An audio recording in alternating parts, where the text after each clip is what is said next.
Ninja is back in the news for some reason for comments that he made back in 2018 about how he doesn't want to stream with female streamers. The conversation was reignited by media outlets reporting that Ninja does not do enough to fight against racism and sexism. The Video Game Chronicle reports, Ninja argues it's not my job to educate kids who make racist and sexist comments. I don't think that it is his job.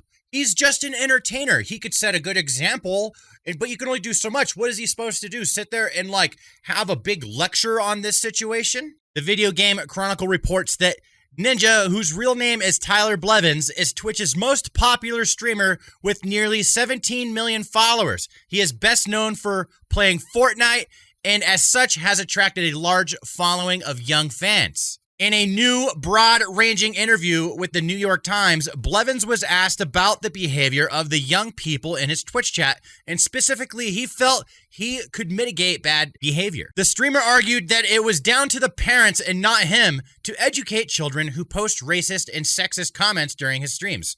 I can't disagree with Ninja there. It's not his job to raise other people's kids.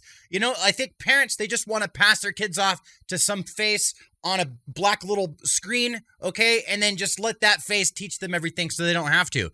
Parents have been doing that for a long time. Send their kids to the school. Let the school raise the kids. Now we're seeing it enter the homes. Now they don't have to raise the kids even while at home because they could just give them a tablet. Your information and data are precious and should remain private, but it sucks that there are kids who are saying racist things and incredibly aggressive and threatening to women online and have zero repercussions. It would be awesome if when someone said something threatening, you could be like, let me look up this dude's gamer tag on this website. If the law could do this, not a normal person, and then boom, it's Jimmy. He said this. Let's call his parents. But it all comes down to parenting. You want to know who your kid is? Listen to him when he's playing video games when he thinks you're not.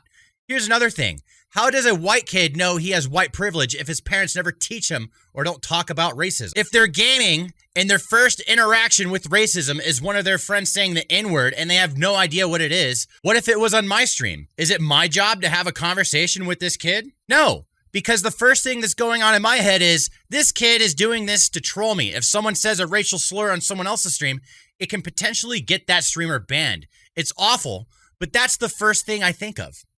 As a Twitch streamer myself, I deal with these issues all the time. It's usually young kids who don't have any idea what discipline or consequences are. I deal with it every single day. So personally, I feel what Ninja is saying here.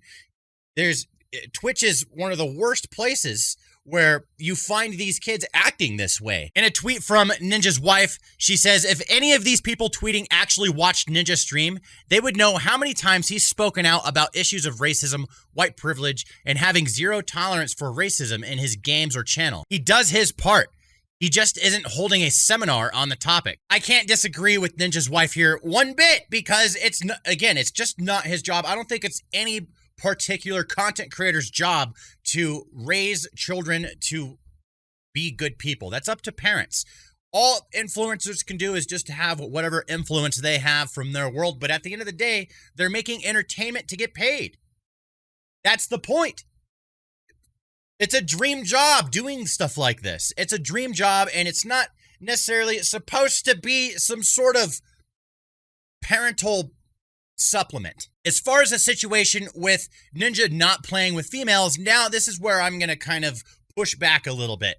I think that even back in 2018, when Ninja said, I'm not going to play with females because I don't want there to be any rumors and stuff like that, that is exactly what made it weird. If he would just play with people and never said a word about it, then it wouldn't be weird. I have a feeling that it has something to do with his wife not wanting him to play with other girls or whatever. She's maybe jealous. I don't know what the issue is. I'm not in their household, but I do know that his wife likes to get in a lot of Twitter arguments with people all the time. She's a combative person, and just some sort of vibe, and this is, with very limited information, it's just a gut feeling here. I feel like that she has something to do with him not playing with other girls. I just think that that's it. And then he's just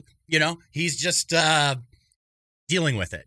Later in the interview, Blevins was asked if he still stood by comments he made in 2018 interview claiming that he would not stream with female players. It's astonishing that someone could think it's okay to say abusive comments to women, but at the level that I'm at, and that a lot of top streamers are at, it's like, how is it with actors? I don't want to start drama, but Justin Timberlake, he's married, was filming a movie, was at a bar, was holding hands with an actress. They were just working together, but all it takes is one moment and now it's horrible, even if it's just accusations. I mean, I get where he's coming from with this, but again, I think that his stance on the issue just makes it worse. And it's one of those things that you just kind of have to deal with as a bigger person. I hate saying that. I really do, because I mean, famous people deserve to have, the same benefit of the doubt as anyone else, but it's just not the case when it comes to fame. Anyways, guys, that does it for today's episode of The Feed. We got some ninja news. All right, I just don't think it's even fair that we're even talking about this in the first place. This should not be a subject. I think a lot of news outlets really like to hit on the bigger creators, and they're just waiting for them to fall or slip up in some way so they can have their big scoop on something. They just love to see people come down. And you know what? The general population likes it too. They love to see someone big fall because of whatever. I don't know what it is exactly, but I think that's what we're experiencing here. That's what the media is trying to incite here with these articles. And I think it's dumb, not fair to Ninja. See you guys in the next video.